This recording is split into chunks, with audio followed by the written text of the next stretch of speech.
Okay, thank you everyone, and thank you to the board and to Sandy and to Ellen for inviting me to speak here this evening.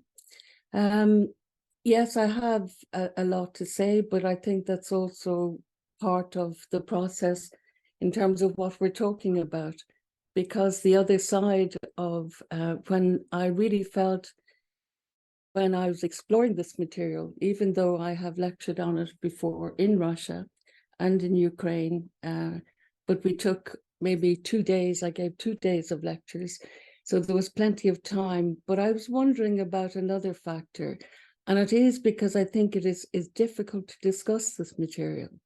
So first of all, I want to contextualize the material in terms of where we are in Ireland. So over this century, and of course we know from mythology, and long before that, Ireland and the Irish have encountered many impasses, many disruptions, many transitions. There are so many, including from British colonial occupation to partition, from the Great Famine, it's interesting, salmon wisdom, but from the Great Famine to the Civil War, from the War of Independence to the Northern Ireland conflict, to extending our borders to include asylum seekers, to include refugees, and recently the families without the fathers from Ukraine, and also to developing a different construction of family, to quietening our relationship with the church, and exploring many older traditions of spirituality and of community. And also, of course, in questioning and including the voice of women powerfully in many different areas of Irish life. And notwithstanding the fact that we've come through COVID, which is still causing many reverberations in the social fabric of our society, and we really don't know the full extent of what has occurred since then. So Ireland has experienced much turmoil, complexity, and loss. And if you think about this in terms of, this is against a wider background over the last few decades, where the seduction of globalization and all that personifies in terms of a wish for prosperity and well-being of societies by, in a way, standardizing economic and political elements, and by bringing democratic freedom everywhere in the world, has proved very much to be more a wish than a full reality, particularly as we think of the consequences of September the 11th and the Western world's response to it in terms of the wars in Iraq and Afghanistan, the warlike conditions in Africa, the war that's ongoing in Ukraine, the narcissisms of leaders. And all of that show that the idealized vision of globalization is an illusion. Against that, in the 21st century, we are witnessing the amazing ability of the human mind to create incredible technological achievements. And among that is also the creation of the possibilities around AI. And you will see there's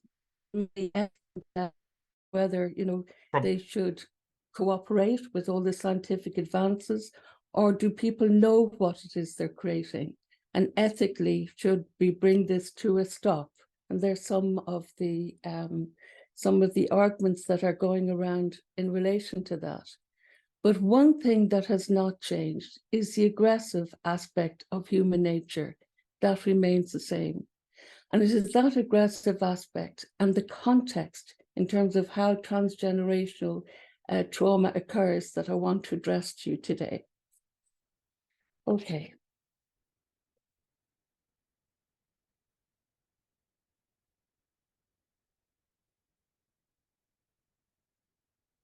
So my focus today will be on, first of all, the shape of transgenerational trauma and the ways within a wider societal context where trauma resounds and echoes through generations because of the nature of transgenerational residues continuing to express a force in the midst of generations involved.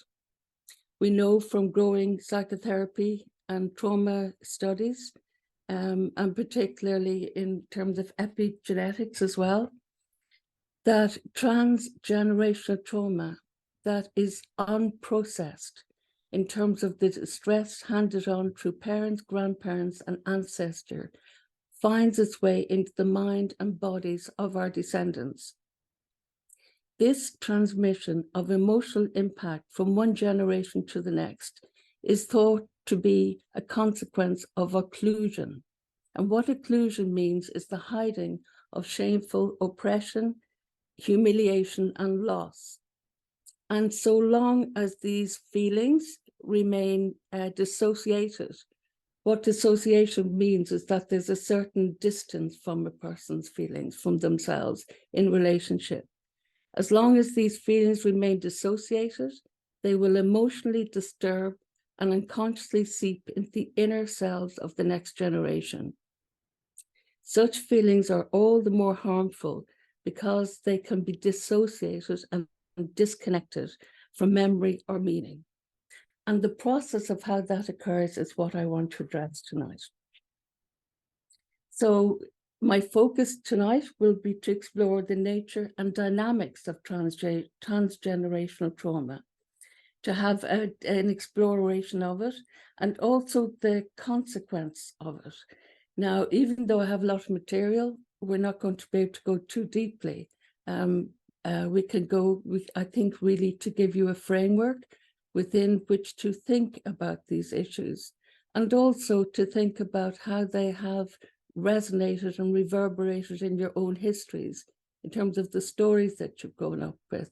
And in time, hopefully, we will see how they reverberate in terms of the mythic intelligence we have between us, and also what it might awaken in terms of remembering.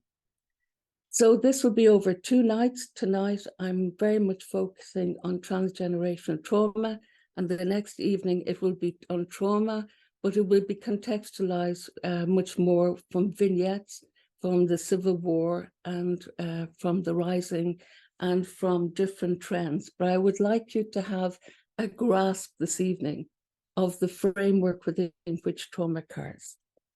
Okay, so how can we describe trauma?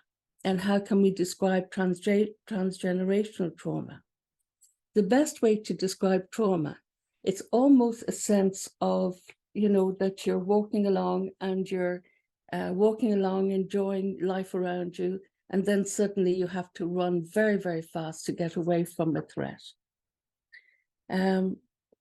Trauma is going through an overwhelming, strong experience and being overwhelmed emotionally. Now, when people are overwhelmed emotionally, a whole lot of different physiological effects happen in the body. People become hyper aroused, so everything speeds up. Certain parts of the body has to slow down. Certain blood vessels constrict, and that's why people are so pale. Sometimes the heart beats very, very fast. And there's an powerful inbuilt drive to make sense of the experience in relation to try and get back to what is familiar, what is known.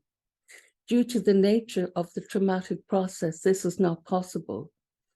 In trauma, there is no sense that was then and this is now. As a person freezes or becomes hyper-aroused, they are overwhelmed because one is caught off guard.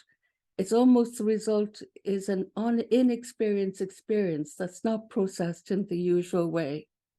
So I'd like to describe now the country aspect of it.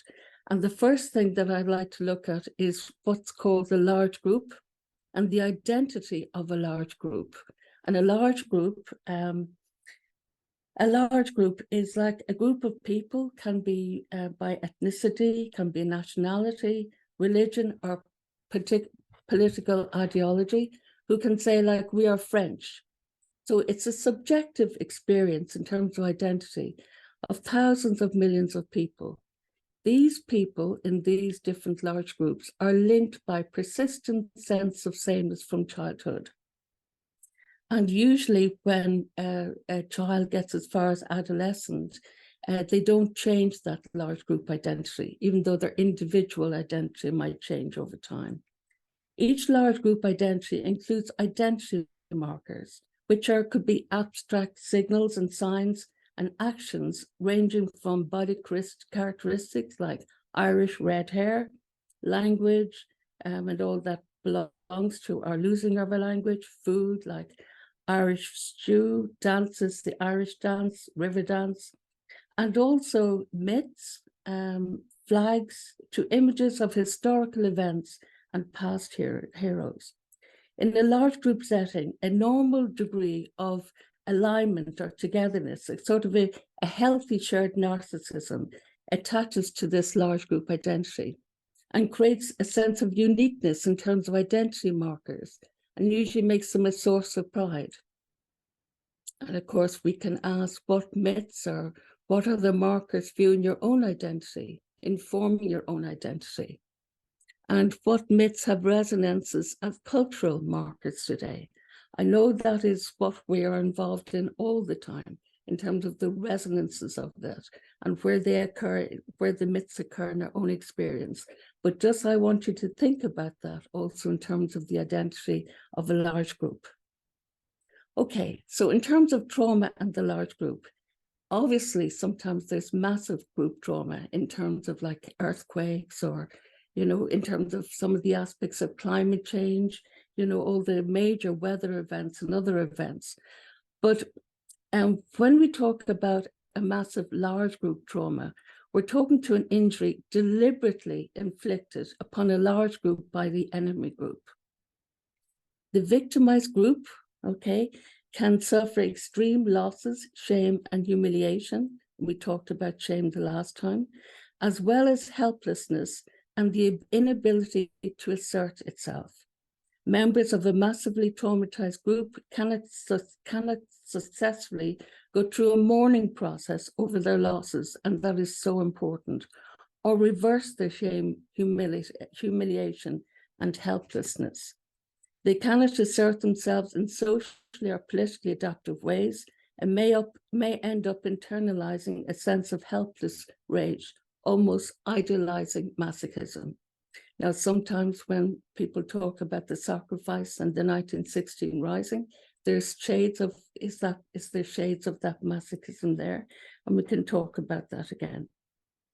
In short, members of a massively traumatized group cannot successfully complete certain psychological tasks, and they then transmit such tasks to the children of the next generation, along with the conscious and unconscious shared wish that the next generation will resolve them.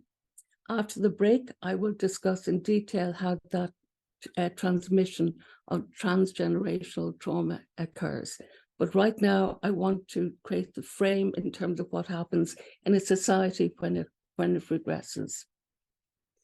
Okay, as such intergenerational transmissions take place, the shared mental memory, stories, representation of the historical traumatic event may evolve into what is very significantly called a chosen trauma. So the chosen trauma then becomes a very significant marker for the large group identity. It may create a foundation for the society's development of an exaggerated entitlement ideology that under new historical situations, such as a threat to group's identity, can be manipulated by political leaders to develop new political programs and to take new actions supported by this ideology. In time, when we're exploring this, it will be interesting to look at the connection between a chosen trauma and a political ideology. Where are political ideologies formed? You can ask anyone about that, and they'll talk about the purpose of the history and the constitution and who's in and who's out, but also in terms of conflict, when it gets really caught between political parties. Is there more going on? Is that chosen trauma starting to reestablish itself? So when we commemorate, for example, past historic events, if they're not worked through, they become grounds for marking, once again, a tribal identity, or what's called an entitlement ideology. I'll give you one example. I don't know if you remember that during COVID, an ex-IRA chief of staff, Bobby Story, died. And there was a huge kerfuffle after it, because it was during the time of COVID, and we'd all been staying indoors, and COVID restrictions, everyone was trying to uphold them. There was a consensus around that. But what happened is that for the Sinn Féin and the old IRA, he was for this group, he was a man who carried the group identity, both in the group identity that was held by both the retired active wing and the political wing of the IRA. There was outrage as the community was divided. But when it went to legal, where hopefully some of these conflicts can be contained, a decision was made not to prosecute more than 20 Sinn Féin figures who attended the funeral and who could be seen on television standing along the roadside.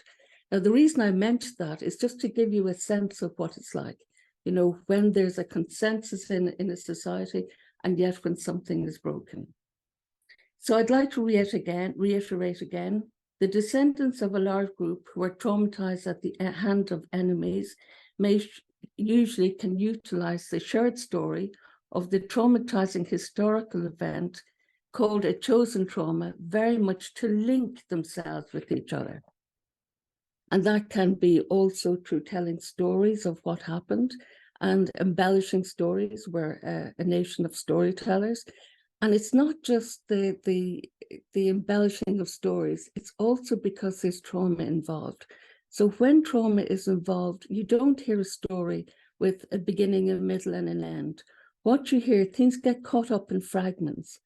Fantasies get told in terms of who the hero was, but they can be emboldened by fear and reactivated by panic, and people defend against that. And the stories actually set and cement some ideologies that in a way maybe not have been a true story at all. And of course, there's a huge divide in multidisciplinary studies between history and between memory and what's remembered and who forgets and who's the dominant narrative. Okay, so chosen trauma refers to the shared story of a past historical event through which a large group suffered losses and humiliation at the hands of an enemy group. So because of the enormity of the trauma, group members are left with psychological wounds and humiliation that they pass from one generation to the other, which I will talk about after the break. Okay, so what I'd like to say, okay, I'll move on a little bit. And to say also in terms of that chosen trauma and also the remembering, when an individual's personal remembering is inflected by the large group historical experience, the narrative itself connects the individual to his or her large group with a profound sense of belonging, which in turn creates a resistance to letting go of the narrative. And that's really important. So I'd just like to say a few words and then we'll come to, okay. So I'd like to just say that how you see the symptoms of a large group when they regress, and remember I'm saying that a large group can be very united around a historical event, and then it comes around again in commemoration, or it's not worked through in terms of them finding their way through trauma. And it results in what's called large group regression. When we talk about regression in psychological terms, it means that people go back to a more primitive level of functioning. What I mean by primitive level of functioning is that it's very concrete. There's binaries, there's no space, as we talk in terms of the fifth province, for different perspectives or for holding complexity. People are very rooted because they're deeply in their own psyches, deeply under threat. So the symptoms of large group regression include loss of individuality, unquestioning support for a leader. I mean, we can see it in America in terms of what happened with Trump. Dehumanization of outsiders. We saw that in Rwanda when, when they went on that killing spree and they called the population cockroaches. There can be adoption of symbols. And I'm going to give you a very good example of that later on, how symbols can be used to reactivate an entitlement ideology. There can be very much a sensitization to blood and borders. If you think about Trump, and he was so definite right from the beginning that he was putting a border between himself and Mexico. And he had it was like he was so forceful in saying it. And so there's a loss of individuality. It's a kind of a paradox because they try to create a distinct image, but sometimes they're all styled the same, either through uniform or hairstyle or whatever. There's unquestioning support for the leader, like, for example, the hero worship of Trump.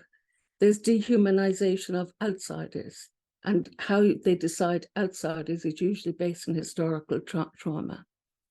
And also at times like that, you can see how important the symbol of the flag is in culture. Okay, so as part of this regression, two phenomena appear. One is regression to the chosen trauma that was there originally, and the other is to a chosen ideology, which I'll talk about soon. So just to finish now, in terms of the dynamics of the large group, when a society becomes a deliberate target of others' aggression, the victimized group has to deal with probably 5 psychological phenomena and others related to them. And these are, number 1, a shared sense of shame, humiliation, dehumanization, and guilt. A shared inability to be assertive. And that's something I'd like to come back to. Please remind me if I don't say it. It was in relation to Michael Collins and the treaty talks. 3, a shared identification with the oppressor. And the classical example of that is when people were in the concentration camps.